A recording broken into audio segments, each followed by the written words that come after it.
Folks, earlier today I was browsing Reddit and I saw this post on the baseball cards subreddit. And the title says, "Show me a player you believed in but probably shouldn't." And it's a picture of this absolutely beautiful Dylan Cruz auto out of 25.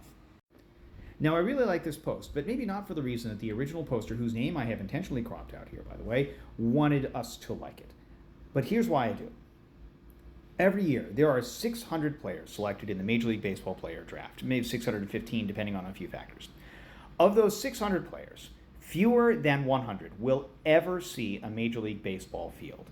Of those 100, only about 6 to 10 will have a Major League Baseball career that lasts 10 years. So a guy like Dylan Cruz, he's already beaten the odds. He is already among the top 15% of players who are in his draft class. It's an even smaller number when you factor in the fact that he is still a Major League Baseball player. That 85% failure rate, by the way, is a failure rate by people whose professional jobs, careers, lives depend on being able to identify good talent. There are general managers, scouts, analysts, draft specialists. Their job is to identify players who are going to be even better than Dylan Cruz, and their failure rate is at least 85% before you even think about what a long-term career might look like for these players.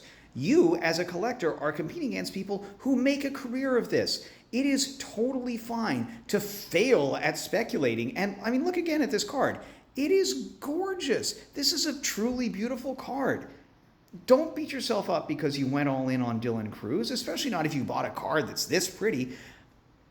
Your job as a collector is not to be right all of the time. Your job as a collector is to have fun. And you can worry about whether or not your job as a draft analyst, which is not your job, is going to be... I can't.